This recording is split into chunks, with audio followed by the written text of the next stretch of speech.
चीन बार बार डंक मारता रहा है, भारत दोस्ती का हाथ बढ़ाता रहा है, इसी उम्मीद में कि कभी तो उसे दोस्ती की कद्र होगी।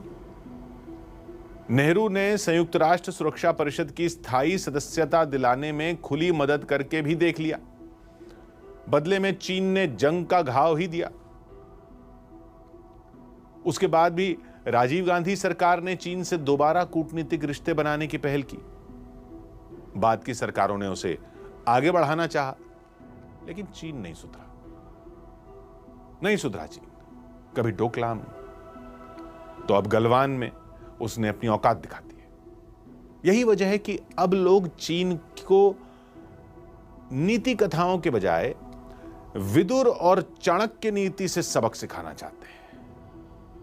महाभारत के उद्योग पर्व में विदुर ने यही बताया था कि जो जैसा करे उसके साथ वैसा ही बर्ताव करो। जो तुम्हारे साथ हिंसा करता है तुम भी उसके प्रतिकार में उसके साथ हिंसा करो। इसमें मैं कोई दोष नहीं मानता, क्योंकि दुष्ट के साथ दुष्टता करने में ही लाभ है। कृष्ण ने भी यही ज्ञान दिया था कि वेद आदि शास्त्रों के प्रमाण से यह तो निश्चय हो गया है कि आत्मरक्षा या फिर देश हित में दुष्टों को मारना पुण्य है।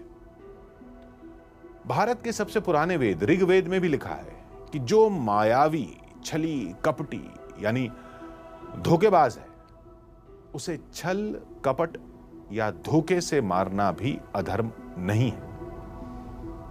चीन के विश्वासघात का ताजा सबूत देखने के बाद भारत के लोग यही चाहते हैं। चीन की धोखेबाजी और पीठ में छुरा भोंकने की हरकतों से तंग आ चुके लोगों ने अपनी ओर से प्रहार शुरू भी कर दिया है। चीन के झंडे जलाए जा रहे हैं, चीन में बने सामान को फूका जा रहा है। हर तरीके से हिंदुस्तान की जनता चीन को एक ही संदेश दे रही है कि दोस्त बनाकर भी अगर दगाबाजी ही झेलनी है तो खुली दुश्मनी ज्यादा बेहतर है।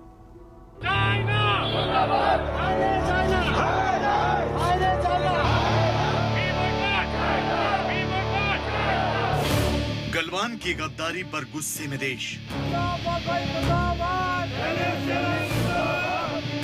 कश्मीर से कन्याकुमारी तक उठ रहे हैं शुल। कहीं जिनपिंग के खिलाफ फूटा गुस्सा, कहीं जल रहे हैं चीन के सामान।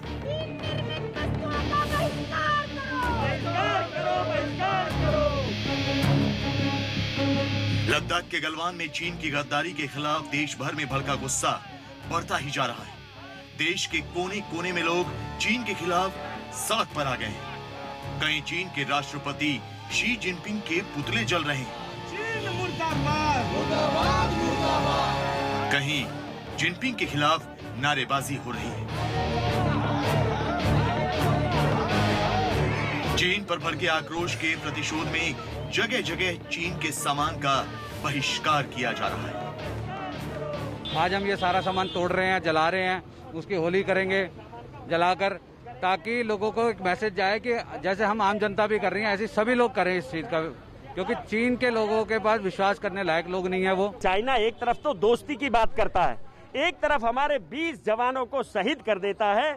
हम अपनी ये बात चाइना तक पहुंचाना चाहते हैं कि आर्थिक रूप से जनता कमर तोड़ेगी चाइना की। जो भी चाइना का सामान ले रहे तो वो बिल्कुल ना ले और बिल्कुल बायकॉट कर दे, बिल्कुल पूरी तरीके से। कहीं लोग चीन के बने सामान तोड़ रहे हैं, कहीं मेड इन चाइना की मुहर वाली चीजों में आग लगाई जा रही है। ये दोगला इसका काम रहा, ये हमेशा भारत के साथ छल करता चला आया है और आज भी छल करके हमारे 20 सैनिकों को मार दिया है। हिंदुस्तान के हर नागरिक 130 करोड़ आबादी के लोगों से अपील है, और जो विदेश में बैठे हुए हमारे एनआरआईज हैं उनसे अपील है कि चाइना के वस्तुओं का, चाइना के उत्पादों का बहिष्कार करें। चीन के खिलाफ 125 करोड़ भारतीयों की इस हुंकार की गूंज बीजिंग तक सुनाई दे रही है। चीन की सरकार सहमी हुई।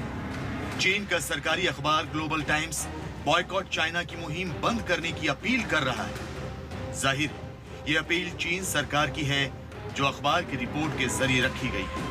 अखबार ने लिखा है कि भारत चीन के बीच जब भी तनाव बढ़ता है, भारत में कुछ लोग